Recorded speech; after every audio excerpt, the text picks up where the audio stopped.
Coming to you from sunny California and the Great White North. Get ready. We are breaking down the obstacles on the Armchair Ninja Podcast.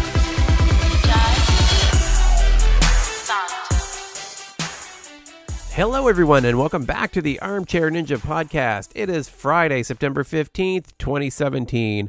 My name is Rich, and here with me to cover the ANW9 Week 2 Vegas Finals is Bijan. How you making out? What's up, man? I'm good. This was another fantastic episode. Yeah, it was cool. Vegas is awesome this year. A few skips, though. I mean, man, it's a running joke now, but Nicholas Coolidge, what the heck? Like Andrew Lowe's, Nicholas Coolidge. Why do we want to see those guys? I mean, what do they ever do except, beat courses and do awesome? Yeah. We'll get into it later, but I think there was one egregious run where I was skipped, and I'm just like, how does that happen? But other than that, I mean, this was really fantastic. Really great stories. A lot of really cool stuff happening here. Yeah. I still like the course, in spite of the high completion rate, which I would normally take as meaning that it was tweaked too low. But I do really like the course, so I'm a little torn. I guess maybe I'd like to see the time limit a little lower than it is, and we would have had less completions. Because the course itself is good. I mean, we get this every few years. We see it in Sasuke, other versions of American Ninja Warrior. There's a predominance of obstacles that we've seen before. And because of that, a lot of the ninjas have trained for a lot of these obstacles, like the propeller bar, like Snake Run, like the spider jump. And really, we only have like two quasi-new obstacles here. So it's not crazy by the fact that a lot of ninjas are completing it. With that said, it's not really a big deal to me. In many ways, we cut out what? Like near a little over half the field in stage 1. I feel like we're going to cut another maybe 60% of that field in stage 2. And then, you'll dwindle down from that. And that's where it creates good numbers. I mean, it really sucks when you get seasons like last year, no offense, but like when we have 2 people on stage 3, it's really compelling, but it's like, dang, man, I want to see more people run it. And I think this is going to be a really fun year. And we'll talk about it later, Rich. We should do some predictions for the finals. I don't know, man. I kind of feel like we might have somebody running on stage 4. Oh, yeah, at least one. They're definitely hinting towards somebody, but we'll get into that later. With this many finishers of stage 1, there is no way we don't have at least an attempt on stage 4, if not a completion. And to be honest, looking at our two ANW fantasy teams, oh man, you got some climbers on yours. I don't know. Yeah, but let's just say I have a feeling the person they're hyping up is on your league. But we'll get into that in a bit. Yeah. We'll get to our ANW fantasy picks and where we think our teams are going to head for. Next week is the final episode, right? It normally is. Yep, it's the final episode. Oh boy. They're going to fly through a lot of those 38 runs, man. Or 39, I think, right? And 2 of them they're going to skip for sure. Oh, yeah. Don't get me started, man. Anyway, let's take a look at the course first. Just kind of run through it quickly. Same as last week, obviously. Snake Run, Propeller Bar, Double Dipper, Jumping Spider, Parkour Run, Warped Wall, Domino Pipes, Flying Squirrel, Cargo Net. Which, as with that many completions, you would think it would be an easy course, but I would not call that an easy course. Not at all. It's a very fair stage 1 course, in my opinion, and I like everything about it, especially the modifications they did with the trampolines. Special shout out to Israel, aka the Jedi Ninja, for hitting me up on Instagram and kind of clarifying what's going on with the trampolines. Rather than them tightening the trampolines, what they did is they brought the propeller bar closer to the trampoline, so it wasn't as large of a gap to jump up, and that's what's making the difference for the trampoline on the propeller bar. I'm not really sure if it's the same for the spider jump, but I wouldn't be shocked if it was. So that's kind of like a little tidbit of what's going on there. Cool. That'll explain a little bit of it. Anyway, the propeller bar definitely seems easier this year. Which I'm happy for because I didn't like the old. I mean, just get rid of the thing at this point. You're also a fan than I am, man. I don't know. It's all right. All right, let's get into the runs. We've got first on the course, Rayl Henry, the surfer dude, this Spicoli looking guy. Yeah. I know you kind of liked him in the regular season. He's fun, bruh. He's pretty fun. He's interesting. So he pinned his skin doing a Tough Mudder. Now, as somebody who's done Tough Mudders, that is a very bad idea. I would not have like open wounds on especially on like your stomach and torso during Tough Mudder, because that thing's going to be covered by a whole lot of stuff. Not to mention, like, you're getting electrocuted and a bunch of other things during Tough Mudders. Like, that's the one obstacle course I really wouldn't do that on. But, you did it. Have fun, bro. Do your thing. Yeah, I mean, there's being tough and there's being kind of dumb, frankly. I'm sorry, Rigel, if you hear this, but that's just not a good idea in my mind. But he ended up going out of the jumping spider. His right foot just didn't catch at the right time, but he looked pretty solid up to that point, Yeah, have you noticed that when it comes to, like, rookies, the jumping spider really takes him out? Like, that's the one that really catches a lot of people off guard. And I really think it is with that opening point, it really trips up a lot of people because they think they can spread out their legs, but it's like, no, man, you got to know to, like, hold on to your body and, like, spread out way more into there. If you really look at the history of the spider jump, the thing that it, like, the group of people that it takes out is always the rookies. Yeah, jumping spider is tricky, and I wonder, like you said, they have to get further into the chute, and I'm wondering if it's the coloring. I never thought of this until just now. When you do it at local gyms, it's very clear, it's very angular, and you can tell when you're in and when you're out. And they've got it curved, so that the coloration might be harder to judge. Yeah, that's exactly it, man. I mean, when you listen to a lot of ninjas talking about that, it really messes with them. Cool. But yeah, I think we'll see Rigel again. I think he was pretty fun, and I think he was pretty talented, so I'm pretty sure we'll see him next year. Oh, yeah. Brimming personality and talent. I mean, he's great. Speaking of, actually, I was very excited to see Benjamin Humphreys take the course again, who was another great rookie we saw this year. Big fan of this dude, man. And like his story with his brother and everything, it's really engrossing. I really like these guys because sometimes it kind of like when you get these stories, it kind of comes off fake. It's like, hey, here's my family, and like we're trying to really, really force the story down your throat. With this one, it really feels natural. And I don't know how to describe it. I think it's just that brotherly dynamic that they have, but it really comes off natural, and I really, really like it. Right. I totally agree. I think that his brother Miles is a huge fan. It seems to be clearly a fan. He's just as engaged as Benjamin, and I definitely get that. I get that whole vibe from them. Yeah, and it helps that, like, they're both passionate about it, dude. Like, it's not something where it's like, oh, I'm a dude and I'm just running because my little brother is a big fan of ANW. Like, this dude's just as equally, passionate about this show. And it shows. I love that. Yeah, and Benjamin's good, too. It's not like just a pure... it's not just a pure fanboy experience for him to get up there and give it his best, right? He actually is trained... And he did, he went out in the propeller bar here, but we saw his talents he made it to Vegas. That shows how talented he is. He ended up doing a crazy backflip off the propeller bar, as many have before him. That's going to be a theme, dude. Yeah, there's been a few of them this episode. We didn't get as many last. It was kind of funny to see that happening more this episode. Yeah, but the ones we got, they were nasty. Oh, yeah. They were getting really close to that pad, and I was certain somebody was going to hit their neck on that, and I was getting worried. But no fatalities yet, man. They're rolling the dice this season with those. Yeah, I think they maybe they just don't feature them. Maybe that was where a few of the people failed, and we just don't see it. Could be.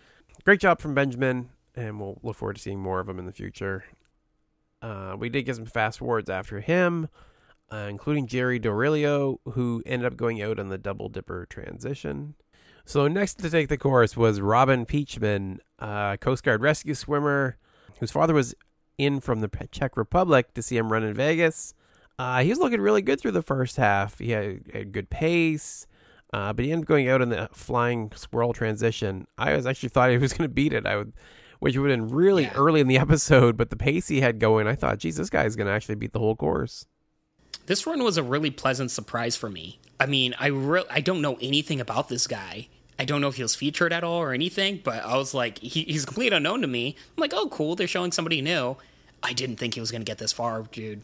And he just, like, it just more, every obstacle he was getting further and further was shocking me. I'm like, dude, this is the guy that's gonna like get the first, hit the buzzer first. It was crazy, but he got so close, and very rarely have we seen, and I think this might be like also the record of people failing at that cargo net transition, dude. I mean, we saw quite a few this season, and I don't know, we just write it off like it's nothing, but like at this point, we can't just overlook that thing. Not considering who we saw fall on it this time. No, it definitely stands out. But yeah, no, a great run. And to me, I was like, whoa, boy, if we're getting that far into the course, we are definitely in for a record night. And we were. We definitely had 41 finishers, not to spoil the ending here, but we had a lot of finishers this night. I'm all for it, bro. Speaking of all for it, oh my God, next to take the course was Tyler Yamauchi. I was so excited. I was excited. Not only did we get Tyler, but we got another vignette about him, definitely showing off his personality even more. And it definitely showed off why. I mean, this guy is really, really doing well this season. I mean, whew. Yeah, I mean, he got stuck on the warped wall last year. I do remember that very clearly. Yeah. He did lots of legwork to prepare for this year, and I was thought, oh boy, is this... And I don't know, just the way they set up the vignette, I'm like, okay, so we're going to have him maybe just complete the warped wall? Is that going to be his little victory? And then before we have someone finish the whole thing? But no, Tyler did amazing. He did the jumping spider again, which is certainly not easy when you're 5 feet tall.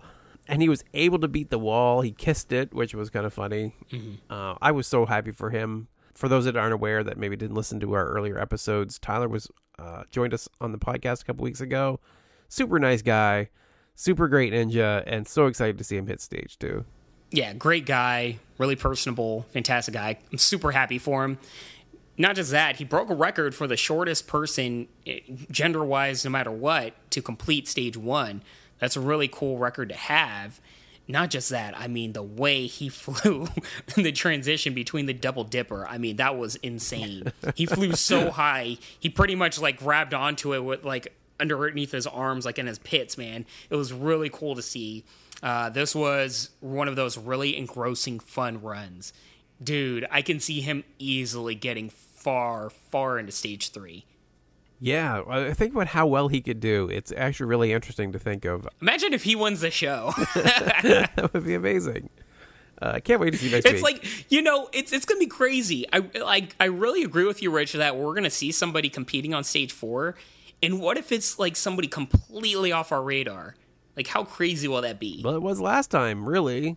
Yeah, Jeb Bryn was a huge surprise. Like, a few people thought Isaac would get it. I definitely thought he would if he actually made it past stage 2. But Jeb Bryn was completely off my radar, and what a pleasant surprise that was. I mean, it'd be really, really cool if we have another season with that same theme. But yeah, next to take the course was actually Meagan Martin. Her spotlight was about her parents for some reason, which I thought was very, very odd. I think they've just kind of run out of things to talk about her. Yeah, that was...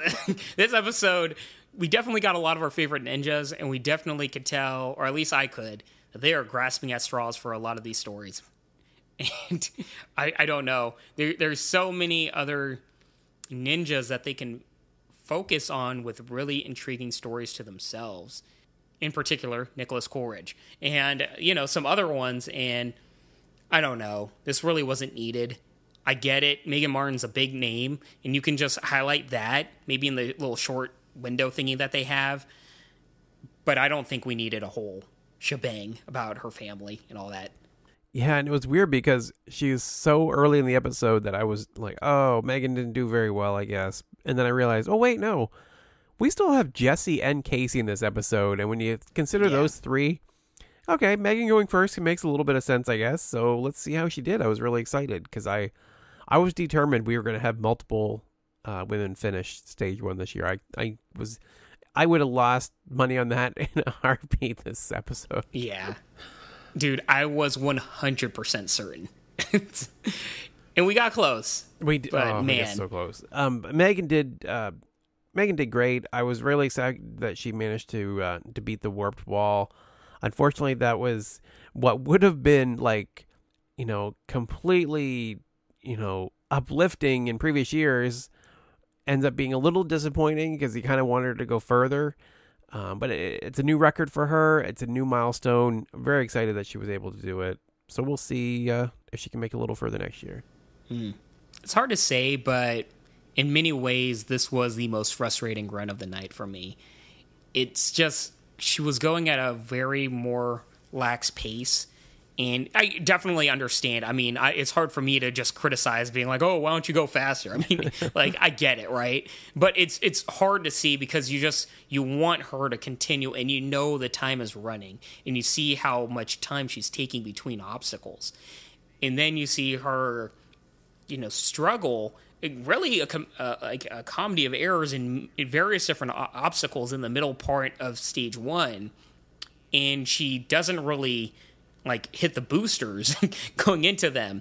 And it's, at the end of the day, I understand, she winded various different things. It's just, I've seen her for so long that I know she's capable of so much more, and it was frustrating to watch. Yeah, I mean, to get into the details, I guess she missed the propeller rope twice, and she was so slow to get off of that it probably wore her out some. And then she had an awkward start and run on the double dipper. It all seemed she just seemed a little off, I guess. And she was hesitating at Parker Run, and I think that's probably what you mean by where it's like, okay, move, you gotta go. Not just that, going into a lot of the obstacles, she was, taking a lot of time. More, and when I say that, just I think a little bit, a few seconds more than most athletes, I guess. Right. At the end of the day, no fault to her. I mean, it's hard to criticize. I'm not there, but just comparatively. Armchair quarterbacking. That's why we're here. But yeah, we had some fast forwards after that, including Brandon Pennell, who was notable mainly because he missed the buzzer by a few seconds, which has got to be the worst feeling to just barely miss it. Ugh. That really might be the worst. You're on there, you went through all of it, and your hand's about to hit the buzzer, and then you time out. I cannot even imagine the disappointment. Speaking of, and the other reason I mentioned is a quick plug for the ninja quiz. Did you see who our 50th ninja is that I added to the quiz? No, but I'm intrigued now. Is it, oh gosh, what the heck is his name? The Eskimo Ninja. No, I wanted to make sure that someone was not skipped as our 50th ninja. Well, it can't be this Andrew guy because I don't know. It's just who even knows who that is? That is exactly who it was. Now, here's the thing. So when I went back... Is he like John Cena? You can't even see him? So I had to go find a moment that he was featured. And when I was looking back, the time that stands out the most is when he missed it by less than a second. He missed that stage 1 buzzer. Was the last time he really got some love from ANW. So that's what I used. And I felt... What season was that? ANW5, I believe it was. So to make up for it being kind of a negative moment, I actually went out of my way to make it a lot better than many of them. I did extra shading on it, spent some extra time on it. So no disrespect intended. It just was it seemed like appropriate to feature that moment that A&W actually gave a little bit of love to Andrew Lowe's. Real talk question for our listeners. Right now, what does Andrew Lowe's look like? Put him in your head. Just state on that, guys. Yeah. One of the top ninjas in the sport. Just state on that. Next to take the course was Sean Bryan, the Papal Ninja, who is quickly becoming one of my favorites in spite of this little bit ham-fisted segment ahead of time. Dude, the vignettes on this episode are rough. Let's just be real. They were rough. But, the runs made up for them, and this guy is really, as you said, he's really becoming one of the favorites. He's really... It's not that he's good. He's fun. He's fun and he's smooth, and you can see the talent in how he moves, right? He's skipping steps on Snake Run. He's just blasting through the course. Lots of time left. He's very personable. He has great personality. The vignette was a bit much, but at the same time, he's engaging. He's well-spoken. He's got that energy. You just want to hear more from him. I think he's great. Wholeheartedly agree. I mean, it's hard to say too much. His run was really flawless in many ways. But yeah. He's really, really dynamic and very fast. Yeah, it's funny because we have those runs and I have no notes. I just got no issues. What are you supposed to say? He just did the course. He did it like it's supposed to be done, and did a great job. So then we had some fast forwards, including Bryan Arnold, who got fast forwarded, and I was a little worried by the phrasing. That was a shocker. What? Yeah, okay, I'm curious because same here. Because right before Bryan Arnold, they showed two people failing. So I thought they were going to do a theme of people failing. And then they show Bryan Arnold, and I damn near had a heart attack. Yeah, I thought he was done because of the way, I don't know what they said exactly, but it was very curiously phrased. And they said, no. They said, was it that he's completed stage 1 5 times or something like that? Something like that, like how that he's completed it, and then makes it 6 times in a row. But the way they set it up sounded like it was, like a shocking fall of some kind. Yeah. Oh man. Just, good on them for psyching us out. Both. It sounds like at this point it's hard to say, but I'm all right with him being skipped. I guess if we'll see whole lot more of him because I do feel like he's going to stage 3. Yeah, I really hope so. I really hope so. I want to see him try stage 4. I really want to try it. Whether he makes it or not, I want to see that attempt for sure. If it's still the rope climb, which I believe it is, I mean, honestly, probably 20 out of the 41 finishers can do stage 4. I don't care about stage 4, to be honest with you. It's a joke. I wish it wasn't. I don't know what the difference is, whether they need to tweak the times. I really wanted stage 4. Who cares about time? I don't want to see people climb a rope in however many seconds to $1 million. Like, do something different, y'all. There's other Ninja Warriors that do far more entertaining versions of stage 4. Just a rope climb is lame. I'm sorry. Yeah. Nothing is engrossing about that. I don't know. I'm thinking back to, I think it was the Vietnamese Ninja Warrior we watched, and we saw like 6 or 7 people attempt it. I could be wrong. One of the ones we watched, there was like 6 or 7 attempts, and watching them struggle with it and fall, and the rope drops down to signal when it's done. I don't know. It was kind of exciting. Do a spider climb, to a salmon ladder, to a rope climb. That's a stage 4. Just a 70-foot elevator climb. Yeah. Do something. Next to take the course, it was Cassidy Marks, who is infamous now for his time in the walk-on lines. The guy has spent 2 months in walk-on lines in the last 3 seasons. 13 days. Dude, at a certain point, like, why are they still making him do walk-ons? That's rough. Unless he's, like, openly being like, no, I want to add to this, like, record that I have. Like, give this guy a freaking break, y'all. Well, I mean, he's dedicated, and I think this is his first trip to Vegas, if I remember correctly, so maybe that'll be enough for him to guarantee a spot next year. I sure hope so. You get a little vignette. His grandparents raised him. His mom turned her life around. Kind of one of those stories that they've done a few of this season. I'm not so sure. Let's just be real. Yeah. This video was not needed in the slightest. And really, this run wasn't needed in the slightest. I mean, when you think about how all the people that were skipped, and then you get this whole thing, this giant chunk of everything, really wasn't needed. I think the guy is probably a fantastic guy, really diehard, maybe even a listener. I don't want to knock him, but this really wasn't any other story that we haven't seen already. At this point, I think even the season, we've already seen 2 stories pretty much beat for beat. Yeah, you know what I would rather them have done with him? I think there's a compelling story there, the walk-on thing. Give some love to the walk-ons in general. Focus on that. Focus on that part, exactly. Like, it would have been more upbeat, how dedicated he is. I think even though he did go to the propeller bar, I don't want to watch a whole episode of people completing the course either. So I'm cool with that. I just think that would have been a better focus for this story. Yeah, if they focus more on the walk-on, that story would bleed into many other people's runs, right? In many ways, they can just focus on a giant threshold of people competing today.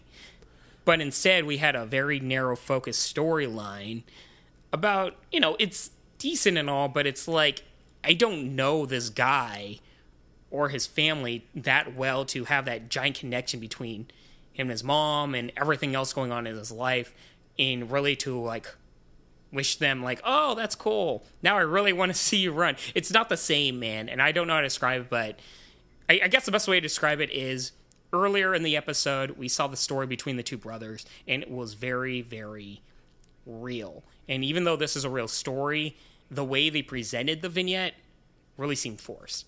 Yeah. Yeah, it looked like they were searching for a story more than it just being there. Next to take the course was one of the legends, the Godfather, David Campbell. And I couldn't wait to hear your reaction Campbell to this. Is getting some... Oh my God, finally, he gets some love. The biggest travesty in ANW almost history is the fact that David Campbell was not invited onto the show and he had to go on a walk-on. David Campbell, y'all, the OG, the Godfather, one of the top greats. To many people, he's like, I don't know, maybe like the male Kacy Catanzaro or whatever you want to compare it to. Like, this guy really inspired a lot of all the top ninjas. This guy was the original Die Hard. This guy was the first person to build, like, obstacles in his backyard. This guy lived Ninja Warrior. And they didn't even invite him on. I believe it was last season. Last season, yeah. And y'all just, I was so upset. I think everybody collectively was upset. And now they know they messed up. And now they're showing this guy some love. And he's getting the shine that he deserves, y'all. Not just that. He completed stage 1. Yes. Go, David Campbell. Kill it. I was so excited to see him finish stage 1. And I kind of took issue with them pointing out that he's been on every season. And I was like, well, yeah, but no thanks to you. He had to go into the walk-on line to get on every season. For real, though. Nope, not good. Nope. But so happy to see him lift that curse. Moving on to stage 2. Can't wait to see how he does. Mm-hmm. Hang on, man. I forgot my bell. Because that would have been a ding. Hang on. Get me all amped up.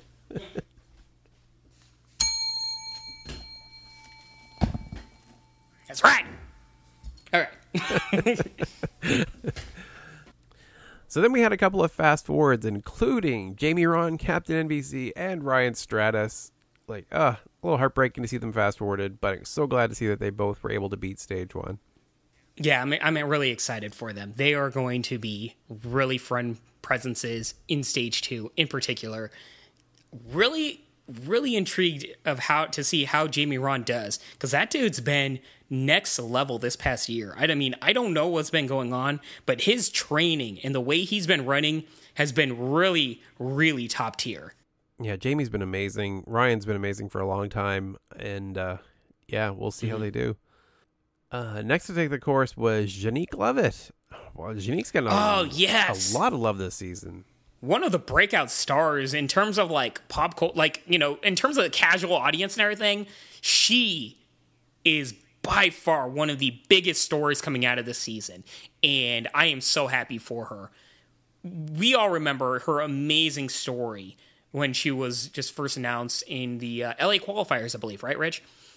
And yeah, just like, I like the fact that, yeah, they remind you of it, but they aren't just rehashing the same exact story about her. They're showing off a different element of that story about, you know, how depressed she got and how she focused on anorexia, which is a real thing for a lot of women. I mean, this woman has so many layers to her backstory that's just so compelling. I mean, wow. Yeah, there's like this long list of things from her story to try to keep straight. But yeah, definitely nice that she was able to turn her life around, became a bodybuilder, so healthy, so strong. But she did end up missing the transfer in the double dipper, so her run in Vegas was cut a little short. Yeah, I mean, for a rookie to get this far and have such an amazing year, I really give my hand up to her. I mean, props to you, Janique. Just, I'm really happy for her, and she's one of the ninjas that I really see her having a really breakout sophomore year. I truly believe that. Just look at her build and everything and how committed she is to everything she does. I really think she's going to have a fantastic year next year. Yeah, absolutely. Yep, definitely lots more to see from her. She got a taste of the viral ninja lifestyle, and I think she'll be starting it up again next year. Yeah, I couldn't say that better myself. Next to the course was Tyler Gillette, the rookie 21-year-old super fan. I forgot about this guy. Talk about other breakout stories. I really like this guy a lot. His storyline Like, the story was a little long, but I must say it was still compelling. You really, really feel the passion that this guy has for the sport. And one thing that I really like about the uniqueness of this guy is, unlike a lot of the diehards and everything, he doesn't come from some crazy background. Josh Levin is a diehard fan, but he's also like a world-class rock climber and all this stuff. This dude, hey, I've been training in my backyard with my like own self-created obstacles for what, like 7 years, and now I'm finally on this show, and I'm so passionate. I like, he literally cried completing the qualifiers. I mean, this guy is the closest we have to like a Cinderella story of the season, right, Rich? Imagine if this guy makes it to even stage 3. That's breakout stuff. Yeah, he is so good. And it's funny because I feel bad because I needed the vignette for him. I feel terrible. I knew the name. I'm like, God, Tyler Gillette. Which guy was that again? And they kind of gave a little bit of the story. And then they showed him so emotional after beating the warped wall. And he's just like, this is the greatest moment of my life. I'm like, I remember this guy now. That's right. And then they showed, unfortunately, the storm destroyed his course. He got poison ivy and then chickenpox. Yeah, horrible. After that high, he just like had all these horrible things happen to him between running the city finals and Vegas, but thankfully he did make it to Vegas and did really well.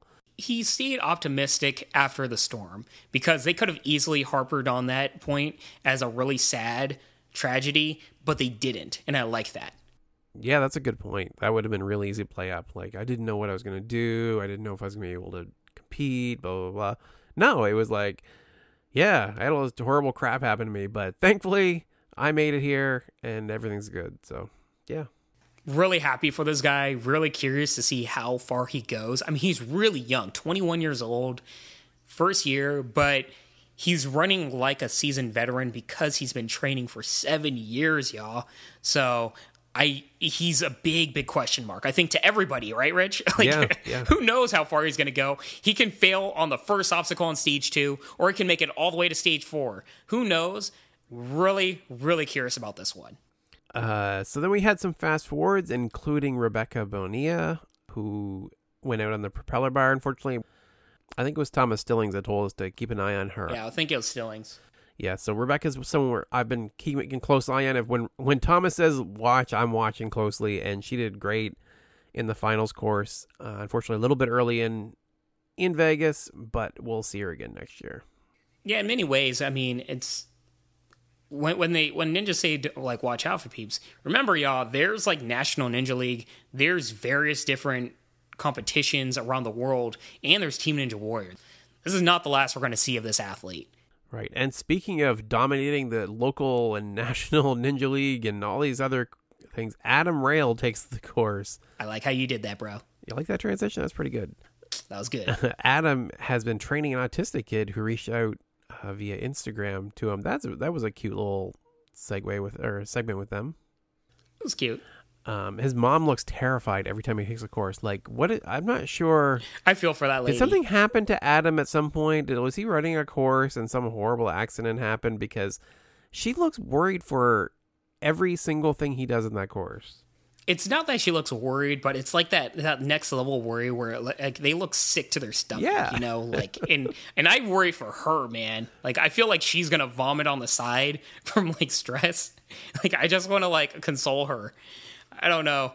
Luckily, her son's Adam Rayl, so I don't think she's going to have too much to worry about. I don't know, man. This guy is a beast. An absolute beast. He is. And I actually, funny because I think I had that same expression on my face, though, when he almost fell on parkour run. I mean, this is horrible. Like, whoa. Slow down, Adam. Like, no. Don't go out early. Like, you get lots of time. Slow down. You're good. Yeah. This whole parkour run thing is really interesting because you see the modifications they made from whatever it was called in previous seasons, but it doesn't feel like that drastic of a change. But it's really tripping up a lot of people. I think they made it a lot steeper. I really wish I'd gone back and looked. It looks like it's at much more of an angle than it was with like the Sonic Curve. And I don't know, just the back and forth that it does at one point. I don't know. Like you said, it doesn't seem like it should be tripping them up as much as it is, or nearly tripping them up. It's tricky, man. And I feel like, a lot of the competitors were overlooking it just as much as we are. Obviously, there's something to it that's like drastically different. It's one of those things that I think you have to see in the moment. Yeah. But Adam did end up beating the course, so we'll see him on stage 2 and likely 3. And then we had some fast forwards, including Carson Voiles and John Alexis Jr., who both beat stage 1. So we're getting a lot of our favorite ninjas moving on to stage 2 this year. It's going to be really interesting. How will you think John Alexis Jr. is going to do in stage 2? It could be a little tricky. It could definitely be a little tricky for him. I think stage 2, it's interesting because if it's anything like the previous seasons, a lot of the trickier obstacles involve you needing to have a longer wingspan, which he has. But at the same time, you're also hanging, and he's got a lot more body weight too. But from the I don't know. I don't want to go too far into it, but I think he might be surprising a lot of people by how well he does in stage 2. Well, that's the thing is I wanted to say basically along those lines that, his extra body weight would be a hindrance, but I don't feel like that ever hinders him. Like, I don't feel like he gets the same consideration. Should, but it doesn't. Yeah, it never seems to. Yeah. That's going to be interesting. I'm curious about that one. Next to take the course was Kyle Mendoza, the FedEx delivery driver, known as Epic online, that was interesting to see her.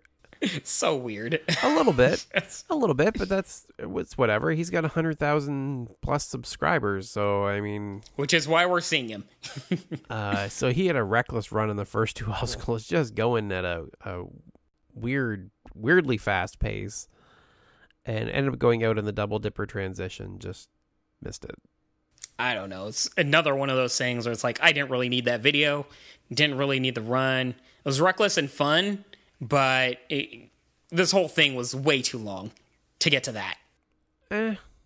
Maybe. Like I said, I don't want to watch 100 people do the course or whatever it was, 41. I don't need 100 people completing the course, but bro, I don't need that video either. There'll be a fast forward coming up here soon that I wish they had shown. Some of these stronger ninjas. Oh, yeah. We're getting to it. But next to take the course is somebody they will never skip, Jessie Graff, because she is absolutely phenomenal, so engaging, so entertaining. Her whole life is interesting.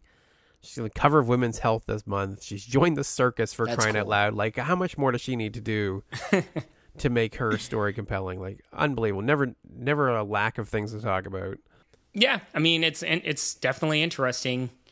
They sure milked that circus storyline for everything it's worth. But, yeah, I don't want to harp too much on that. I think they did a good job of reintroducing her personality and her excitement doing the circus and everything like that. I mean, once again, this is Jessie Graff. She's so popular and so engrossing as a figure. Yeah, and it was so cool. I mean, I can't even imagine going to see the circus and you see Jessie Graff up there doing the flying trapeze and not... I don't know how to describe this because I don't know what I was expecting, but I certainly wasn't expecting what she did. She did the full-on flying trapeze. Like, it wasn't like some... Oh, yeah. Dumbed down version of it. Some, like, oh, we have a celebrity in the house. Let's let them swing on it for a minute.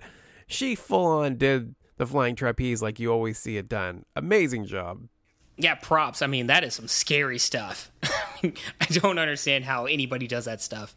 It's really cool, and I don't know. Props to her. The only point of her whole segment that I got not necessarily bored, but I'm just like typing my notes. I'm like, she's just destroying the course. No surprise, blah, blah, blah, blah. And all of a sudden it's nothing but exclamation marks. Like, what? Wait, what? No, like, what? How does she go out in the cargo net with all this time left? I was the worst feeling. Like, no, she was there. She had it.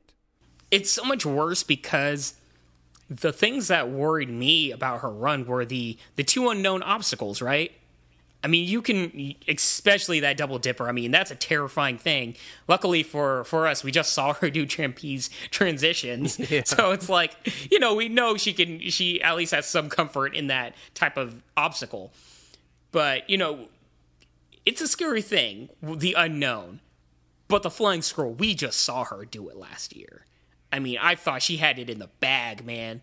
And I mean, the theme to her run and her failure, she even says it herself, is she got overconfident. And as a viewer, I definitely feel that because I was too overconfident. And like, it's hard to describe, but you know what I mean, Rich? Like, we all just assumed she was going to hit the bell or the buzzer as soon as she hit the second transition to the flying squirrel. Well, so this is going to sound like I'm writing in like something after the fact, but I swear, if you could read my thoughts as she was running that course, as she was hitting the jumping spider, I thought the only thing that could possibly trip her up would be overconfidence. And Jessie is just not the kind of person to get overconfident. I don't see it happening. That's true. It was exactly where I thought where her strong suit was, because we've seen other ninjas, some top ninjas, do that, right? Like Drew Dreshel's been guilty of it too, right? And I still think he might be guilty of that. It works for him, but yeah, maybe a little bit. I'm not sure about his approach this season. It's entertaining as all heck, but yeah, I think he's kind of gone back to that mentality a little bit. But yeah, like that overconfidence can really trip up a lot of people, and I just didn't see her doing it ever. Mm-hmm. So she might be just taking that on herself. She may not have been overconfident there. She just misjudged. Well, I don't think she was overconfident in the course itself. I mean, you definitely saw her take every obstacle itself seriously.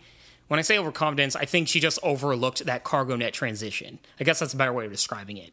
And it says a lot about her by the fact that she owned up to she instantly knew what she needed to fix. And it says a lot about a competitor or even an athlete or anything when they do, like, something wrong happens and they can instantly deduce what happened. And you know she's going to work on that and she'll never make that mistake again. That separates her from a lot of other people where it's just like, I don't know what happened, but I'm going to really work hard next year. I mean, in everything we saw, I have no reason to think she's not going to hit stage 2 next year. And it really, really sucks to see her fail in that way, getting that close. Yeah. But it was still, a really good run. And I don't know, man. I really wanted to see her in stage 2, to be honest with you. I really wanted that. It was such a tease. It was like right there. I thought for sure she had it. Awful. But yeah, we got to continue on. We had to press on. So then we had some fast forwards, including Mitch Vitapo, the science ninja who went out on the jumping spider.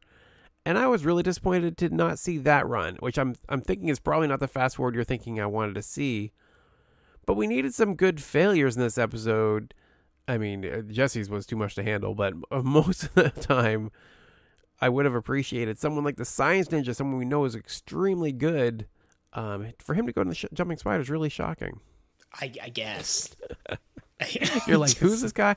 He was the guy that almost beat the course. Like, see, this is why I said I know we would have forgot that. but... We would have remembered him. Everybody remembered him if he had completed. He got so close, and I know that's why he's kicking himself, because he's like, if I had been the only finisher, everyone would remember my name. But because he didn't, we're sitting there going, Mitch V, the science. Oh, the science guy. Yeah, okay, yeah. I know about him, but I was blinded by rage of what happened right after that. So why don't you say what happened after that? They fast forward to Nicholas. They do that all the time. Whatever. Like, come on, at this point. Why? 36 seconds left. He did amazing. Why would we feature someone that does amazing on the course? Why does fast forward that guy? I don't get it. Just look at his Instagram, y'all. It's not like he lives a boring lifestyle. This guy is doing stuff in his everyday life that I don't know. It's just insane, the stuff that he does on a daily basis. Why are they not featuring this guy? I don't know. We got to get him on the podcast with us. Telling y'all, he's going to win the show, and he won't even be featured. Fast forward stage 4 run. Calling it. It's going to happen. Yeah. Maybe we can get Nicholas on the show with us. We our second guest ever was Andrew Lowe's. So, I mean, we still got to get Nicholas on here, though. Who's that? And I heard that he's a ninja. But next up, someone who they featured heavily and for good reason, Najee, Richardson, one of my favorites. They've been interestingly featuring him a whole lot. I think we're gonna get into that later, but They're certainly hyping this guy up. Let's just say that, y'all. Yeah. I'm sure you're feeling real good, Rich. I am feeling great about Najee's focus this season. He moved in with his girlfriend. He's 5 minutes from the gym. He's training constantly with some of the, great ninjas out there. It's his new focus. Oh, God, I'm just feeling so great with this pick. And he looked fantastic. He comes off the double dipper, does a front handspring. I think he seems pretty solid. Yeah, I mean, he definitely screams shades of Daniel Gill and all the other, breakout stars where they have a next level sophomore year. And I don't know if do we know if this is a sophomore year or is it his third year? Third. I don't. I'm almost positive. It's his third year. Gotcha. But this is definitely feels like a sophomore year of last year he finally got a bigger shine. And this season, I mean, he's just got the jetpacks on him. He is such a breakout star. I'm really happy for the guy. I mean, just brims of personality and everything, right? But when you look at the background and the ease and comfort he does every single obstacle, dude. I mean, wow. What a stud. This guy, I really, really see him winning the show, honestly. I mean, damn, dude. When he was on the flying squirrel and he was getting so much height on that backswing, I thought, is he going to try to launch himself up onto, without touching the cargo net, try to land on his feet up there? Yeah. Funny, I thought the same exact thing. And then I was in my head, how crazy of a moment would that be when somebody actually tries that? Yeah. And then when he didn't do it, I thought Drew's going to come behind him and try to do it too. They both darn near, they didn't quite get there, but all but, right? Unbelievable. Yeah, hit the very top of the cargo net. Just amazing run. Najee's fantastic. I love that he takes the time. He's got so much time to mess around. He's made it his thing, right, to fly higher than the wall when he turns up it. That's kind of cool. That's a good shit to have, dude. And I don't know, this guy's really a stud. Next to take the course was Daniel Gill, the one that you should be very happy with picking. Oh, yeah. Amazingly fast. He had almost 48 seconds left. He beat Lance Pekus' time. He was the 38th finisher to tie the record for the most finishers, and there were still ninjas to go. Dude, Daniel Gill is so good. And once again, he in many ways, it was kind of like a blur. I look up, and sure enough, he's hitting the buzzer. I'm like, what just happened? I mean, his run was so flawless. Very much shades of Joe Morosky. He kind of reminds me of a younger Joe Morosky. And I don't know. I see him going very far. He had kind of a slip up on the transition for the parkour run, but even with that, he still got the fastest time of the night. Well, to that point, I should say. I mean, that just speaks of how well and how fast this guy is. And yeah, I mean, the sky's the limit for this guy also. Dude, how do you feel about this run? But more importantly, and kind of like a side bet, Rich, who do you think's going farther? Daniel Gill or Najee this season? And you know what? Throw in Thomas Stillings to that as also. I gotta rule Thomas out because they're not featuring him. It's killing me. It's killing me that they're not featuring him more. Man, I don't know. I want to say Najee because he's on my side. I'm telling you, Daniel Gill gives me goosebumps watching him run. He is so strong. I'm kind of kicking myself for not picking him myself. I'm going to have to go with your pick. Daniel Gill's probably going to go really far. Dude, there's so many young, it reminds me so much of Sasuke, and I don't want to make it about Sasuke, but there's the older All-Stars, and then there's the new, younger, next generation of All-Stars. And we are seeing them on this show right now, dude. Josh Levin, Daniel Gill, Thomas Stillings, Najee Richardson. I mean, the sky's the limit in terms of names of all these young guns happening. And it's so crazy to see. Yeah, and coming right behind I don't know. It could be any of them, dude. Well, that's the thing. We've got so many strong contenders, even right behind those guys, right? Adam Rayl, Josh Chalinas, who... He could be another one. Adam Rayl is way younger than he looks, y'all. That dude's 23 years old. Yeah. And you know what? I'm going to say it now because it's fast-forwarded here a little bit later. Josh Chalinas, I was so mad that they fast-forwarded that run. Okay, so we're getting into it. Yeah. Because that one was the one where I was like, how dare they skip that run? That was really egregious to me. Not just that, but even before that, we had Abel Gonzalez. His run and him hitting the buzzer broke the record. How wasn't that a run with a full storyline about it? And then right after that, we have somebody that breaks the. Did he break the record of the time or no? It wasn't that he broke the record, but he had 56 seconds left, so he had the second fastest after Drew. The second fastest, which we'll get to, obviously. Dude, obviously that wouldn't have taken too much time to have on this show, dude. So yeah, both were egregious to me in many opinions. We could have had that thing where they cut like one of the runs in half, and they were like halfway through. We could have had that. But those were the two that really stood out to me. I'm like, we have so many unneeded vignettes this episode. We could have really given them some shine, both of those runs. Yeah, Iron Josh, as they call him, Josh Salinas, I think was the shameful skip of the night, let's call it. Shame! So moving on, after Daniel, we actually had Kacy Catanzaro. So she's retiring to go train with the WWE. She inspired so many of the ninjas and brought the show to the mainstream, which can't be overstated enough. We love her to death on the show podcast.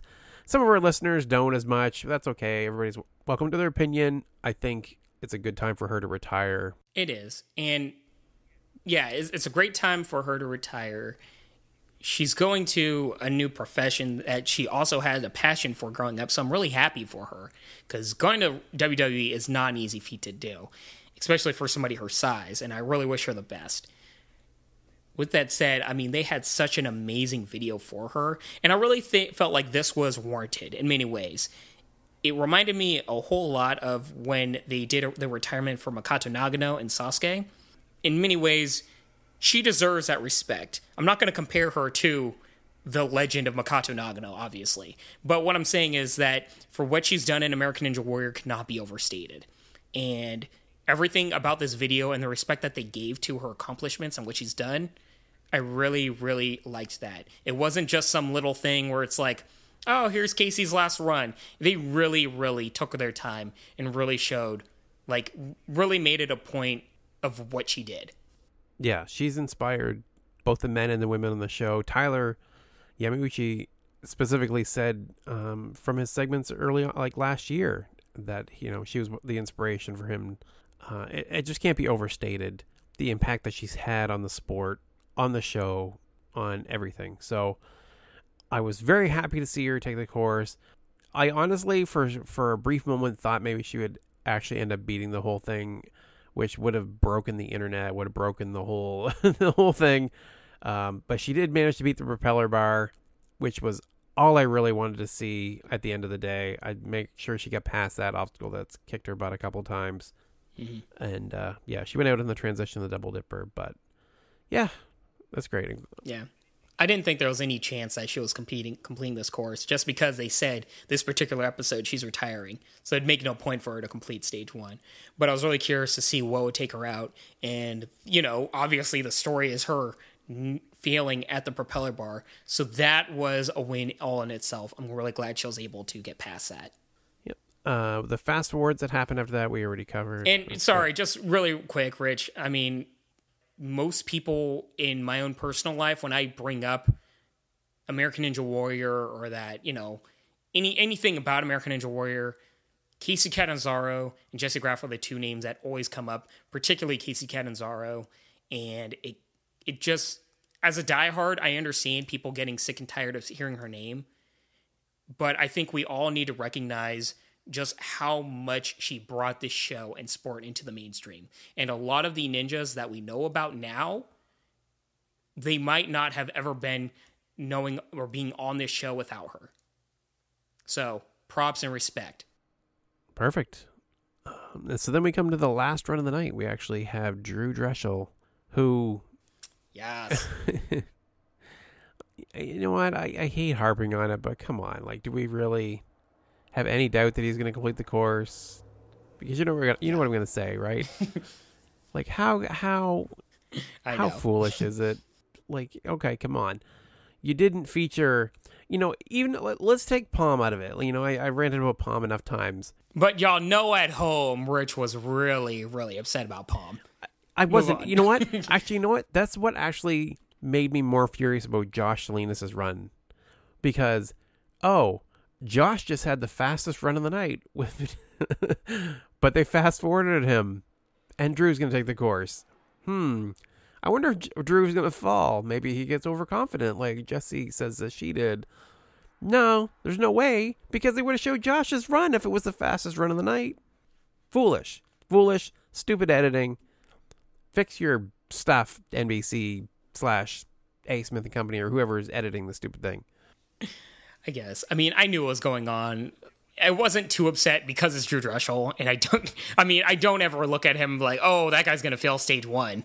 But with that said, the whole palm thing, it was one of those rare moments where I did notice that. And I think it's because right before this run, they aired a Palm Wonderful commercial. So I was just like, oh yeah, Palm Wonderful. Okay, well then Drew definitely has this. I mean, I don't know. It's fine to me. I think it'd be way worse if it's like next week and we get like this type of stuff. But it's Drew Drechsel. Yeah, why would we, I don't know. I prefer having a little doubt as to what's going to happen. I feel like I'm going to have to go to Vegas. As much as I don't like seeing everything ahead of time, I might have to go there so I can avoid spoilers. I see it live as it happens, in the order that it happened, and there's no editing to worry about at all. Have fun with that, bro. Vegas trip next year. I don't think people understand how hot it was during the filming of these things. That's true. Never mind. You enjoy that. Never mind. You changed my mind. I'll just stick it out. But yeah, a fantastic run by Drew. Obviously, what are you going to say? Guy's a lunatic. Jumps over the Parker run like JJ Woods did. Just destroys the whole course. Like, that was after getting tangled on the rope with the propeller bar. Like, if you take that out, like, how much? It would have been a few more seconds. Like, crazy speed. Yeah, really, really well done. By the way, I forgot, and I'm sorry, y'all, but Najee Richardson and Drew Drechsel, you both are tied for athletically profound runs of the night. Congratulations. Drew was just a stud, once again showing why he's at the top of the sport. I expect nothing less of him.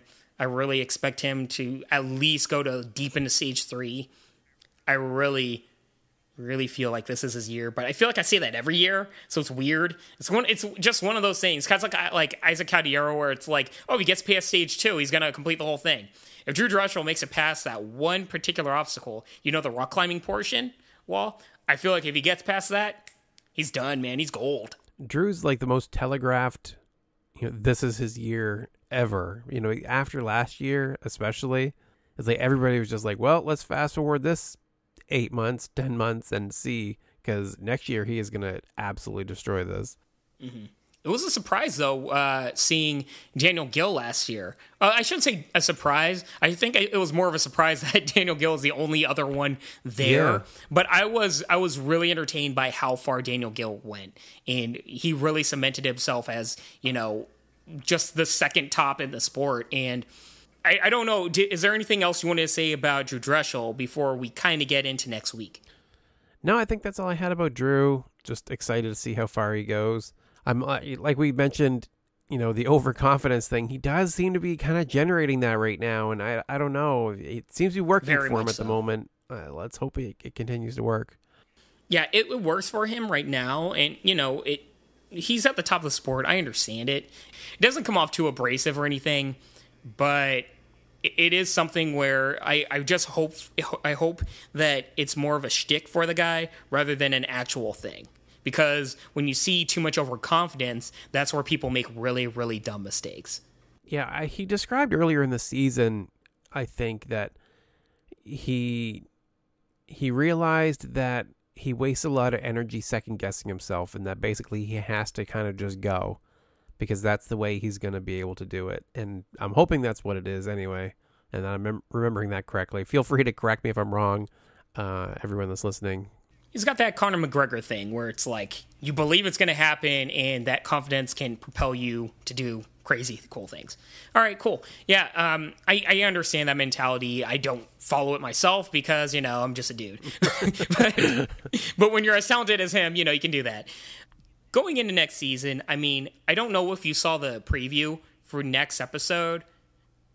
Super heavy in spoilers, first of all. I mean, they're showing people on stage 3, and I'm just like, what the heck? But there's one person I want to talk about in particular, and I'm sorry, I'm going to be really careful and not saying spoilers, but I will say the fact that Najee Richardson is all over the preview for next episode, and the preview keeps saying, who will be the next ninja. Like, the way the wording is on the preview, it makes it sound like somebody's definitely making it to stage 4 and maybe becoming the next Ninja Warrior. And Najee Richardson's all over that, and particularly around that part of the wording. And I'm really curious if they're psyching us out for that, or if they're setting up Najee Richardson to be the next American Ninja Warrior. Because I can really obviously see that happening with him. But boy, if you look at the storyline of Najee Richardson this season, it only makes sense. That's very cool. That is very, very cool. No, I avoid everything. I started to see it flashing some stuff up. I zoned out. I looked away, and I have no idea who's on any obstacle there. Yeah, I'm not going to say any obstacles or anything. For all we know, Najee can fall on stage 2. I'm not going to talk anything about that. I just find it really curious when it comes to we get the little sound pits of different people talking and everything for next episode. When it comes to the word, well, first of all, there's text making it really really heavy that somebody's probably making it stage 4. They don't show anything, so I want to make that clear. I'm trying to not spoil this, listeners, but they make it sound like somebody will be on stage 4. But with that also, Najee's all over that. And it was just really curious to me. I'm like, wow, okay, they are really telegraphing this if it happens. So before we recorded tonight, I went and checked with ANW Fantasy, by the way, to see how our teams were doing. So who do you think is in top place for the whole thing? Who's sitting in the number 1 position right now? Jeff Britton. Yeah, you checked that, did you? No. I checked a month ago, honestly, or something, and not a few weeks ago, and Jeff Britton was at top, and I was like, oh, and I remember seeing his picks, and they were really, really good. Yeah, picks. he has some really I forgot good what picks. they were. Yeah, I can't remember who they're. It's like a combination of both of our picks. He's got the best you can pick at this point. Mm-hmm. So yeah, he's got a really solid team. We'll see. That would be kind of funny to see him beat the whole thing. That'd be awesome, dude. I mean, if there's somebody to give up the crown to, it's the first American Ninja Warrior. I'd be all for that. Yeah, I mean, my picks this year was kind of a mix between veterans and young up-and-coming rookies, and I don't regret any of those picks.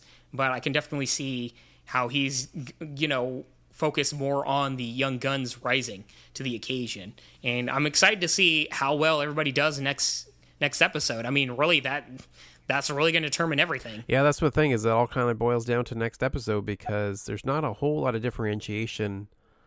I think there's an 8-point spread between Jeff and myself. So, and I'm in 53rd place, and you're somewhere around 32nd. I mean, it's all white noise right now. It's the same names and everything. Mm-hmm. We'll see. Yeah, it's there might be 60 people that are close, but it's 60th place can easily be first place and the winner by next episode. I guess that's the best way of putting it. Yeah, exactly. So it really all kind of boils down to this last episode. We'll see how it all irons out in the end. But I think we're pretty safe in saying that Will from 222 Productions, unfortunately, is out of the running at this point, as he noted in his last episode. Once Michael Torres fell, he doesn't think he can catch either one of us, and I think that is absolutely 100% correct. So, sorry, Will. Better luck next year. Sorry, dude, but always chasing the champ, bro. So stay tuned. Next week, we are going to have a special announcement. We are collaborating with some other ANW superfans, including possibly some other podcasts, to bring something special to the Ninja community after the season's wrapped up. So more, all the big names, y'all. Yeah, it's really exciting. It's something that's kind of brewing, and once we have more details, we will share it out. And if you'd like to get more details, make sure you follow me on Twitter and Instagram. That's @NinjaPodcast. You can email me at rich@ninjapodcast.com. And Bijan, how can they reach you?